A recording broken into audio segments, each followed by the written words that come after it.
তো guys এমাই info আসামলৈ সকলোকে স্বাগতম জনাইছোঁ। আজি আলোচনা কৰা হ'ব আয়ুষ্মান ভাৰত কাৰ্ড কেনেকৈ ঘৰত বহি এপ্লাই কৰিব পাৰোঁ, ঘৰৰ সদস্যসকলক কেনেকৈ বনাই দিব পৰা যায়। এইটো ভিডিঅ'টোৰ মাজত সম্পূৰ্ণভাৱে আলোচনা কৰা হ'ব। তো বন্ধু বান্ধৱীসকল, আপোনালোকে ভিডিঅ'টো স্কিপ নকৰি সম্পূৰ্ণভাৱে চাই থাকক আৰু যদি মোৰ চেনেলত নতুন আহিছে চেনেলটো ছাবস্ক্ৰাইব কৰি কাষত থকা বেল আইকনটো বজাই দিব। প্ৰথমতে আপোনালোকে ক্ৰম ব্ৰাউজাৰটো অপেন কৰি ল'ব, তাৰপিছত ডেস্কটপ চাইট কৰি ল'ব। তাৰপিছত আপোনালোকে আয়ুষ্মান লগইন পেজ বুলি চাৰ্চ কৰিব। তাৰপিছত এনেকুৱা এটা পেজ খোল খাব, আয়ুষ্মান ভাৰত লগইন পেজ, হিন্দীত লিখা আছে। চ' আপোনালোকে এনেকুৱা এটা পেজ দেখা পাব। তাৰপিছত আপোনালোকে কি কৰিব, এই আয়ুষ্মান ভাৰত লগইন পেজত আপোনালোকে ক্লিক হৈ লগইন হৈ ল'ব। তাৰপিছত এনেকুৱা এটা পেজ খোল খাব। চ' আপোনালোকে ইয়াত যিহেতু লগইন হোৱা নাই, তাৰ আগতে আপোনালোকৰ একাউণ্টটো ক্ৰিয়েট কৰি ল'ব লাগিব। তো আপোনালোকে বস্তুটো প্ৰথমতে PMJY যিটো আছে, আপোনালোকে প্ৰথম ফাৰ্ষ্টটো চিলেক্ট কৰি ল'ব। তাৰপিছত এনেকুৱা এটা পেজ খোল খাব য'ত কোৱা হৈ আছে ক্ৰিয়েট এন একাউণ্ট। চ' এইটো বস্তু আপোনালোকে কি কৰিব লাগিব, আগতে একাউণ্টটো ক্ৰিয়েট কৰিব লাগিব। প্ৰথমতে ইয়াত আহিছে হস্পিটেল ষ্টেট। চ' আপোনালোকে ইয়াত কি কৰিব, আসাম চিলেক্ট কৰি ল'ব। তাৰপিছত ডিষ্ট্ৰিক্ট যিটো হয়, ডিষ্ট্ৰিক্টটো চিলেক্ট কৰিব।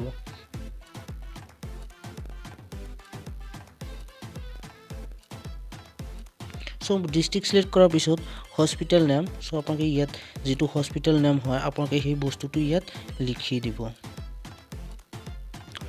তো মই ইয়াত হস্পিটেল নেমটো চিলেক্ট কৰা হ'ল। তো আপোনালোকে এটা কাম কৰিব, তাৰ আগত যিখিনি আপোনালোকৰ ৰঙা টেক্সট চিন দিয়া আছে চব সেইখিনি আপোনালোকৰ কাৰণে বহুত ইম্পৰ্টেণ্ট হয়, সেইখিনি ফিল আপ কৰিব লাগিব।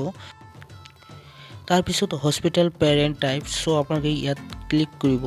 ক্লিক কৰাৰ পিছত আপোনালোকে কি কৰিব, যিটো আয়ুষ্মান ভাৰত কাৰ্ড বনাব সেই বস্তুটো আপোনালোকৰ নিজৰ কাৰণে বনাব নে ঘৰৰ গ্ৰুপ হিচাপত বনাব।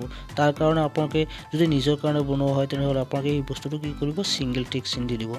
তাৰপিছত ইয়াত কণ্টেক্ট পাৰ্চন মোবাইল, চ' আপোনালোকৰ কি কৰিব, যিটো মোবাইল নম্বৰ হয় চ' আপোনালোকে সেই মোবাইল নম্বৰটো দি দিব। চ' মোৰ মোবাইল নম্বৰটো মই বহাই আছোঁ। চ' আপোনালোকৰ যিটো মোবাইল নম্বৰ হয় সেই বস্তুটো বহাই দিব। মই মোবাইল নম্বৰটো বহাই দিলোঁ। তাৰপিছত আপোনালোকৰ যিটো কোৱা হৈছে কণ্টেক্ট পাৰ্চন ইমেইল, চ' আপোনালোকে এই ইমেইল এড্ৰেছটো অৰ্থাৎ ইমেইলটো দিব লাগিব, কাৰণ আপোনালোকৰ মোবাইল বা ইমেইলত সেই মেছেজটো আহিব। চ' আপোনালোকৰ যিটো ইমেইল হয় সেই ইমেইলটো বহাই দিব। তাৰপিছত তলপিনে স্ক্ৰল ডাউন কৰিব অলপ।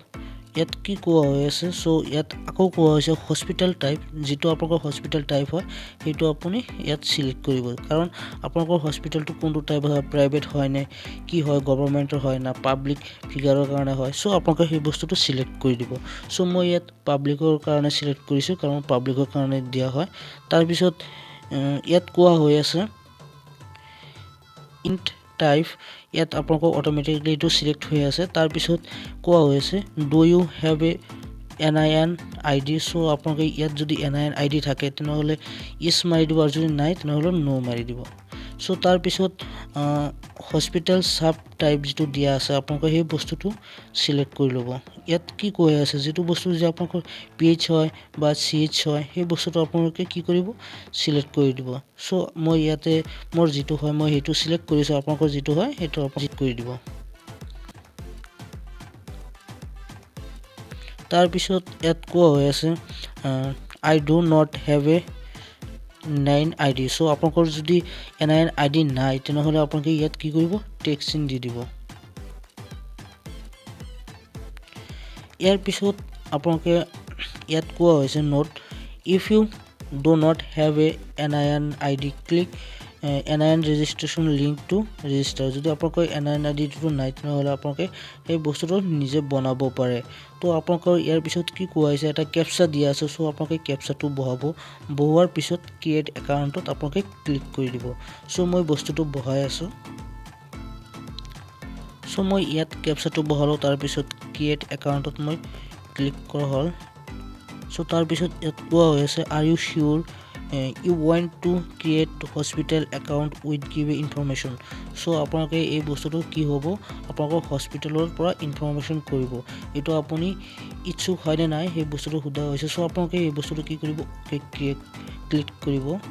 ক্লিক কৰাৰ পিছত এটা মেছেজ আহিব, ইয়াত কোৱা হৈছে user creation successful hospital and laboratory reference number and password has been sent to register mobile number and email. So আপোনালোকৰ কি হৈছে এই বস্তুটো আপুনি যে ক্ৰিয়েট কৰিলে এই বস্তুটো আপোনালোকৰ যেটো ওচৰত হস্পিটেল হয় সেই হস্পিটেলত যাব তাৰ পৰা আপোনালোকৰ এটা ৰেফাৰেন্স নাম্বাৰ অৰ্থাৎ লেবৰেটৰীৰ পৰা পঠোৱা হ'ব সেই বস্তুটো আপোনালোকৰ মোবাইল নাম্বাৰ নাইবা ইমেইলত আহিব তো আপোনালোকে এনেকৈ কি কৰিব এপ্লাই কৰিব পাৰে তো আপোনালোকৰ হয়তো হস্পিটেলৰ পৰা কল কৰাৰ পিছত আপোনালোকে তাত মাতা হ'ব আৰু তাৰ পৰা আপোনালোকক আয়ুষ্মান ভাৰত কাৰ্ডটো বনাই দিয়া হ'ব সো বন্ধু বান্ধৱীসকল এই ভিডিঅ'টোৰ মাজত ইমানখিনি আছিল যদি ভিডিঅ'টো ভাল লাগিছে তেনেহ'লে লাইক কমেন্ট শ্বেয়াৰ লগত সাবস্ক্ৰাইব কৰিবলৈ নাপাহৰিব ধন্যবাদ জয় অসম।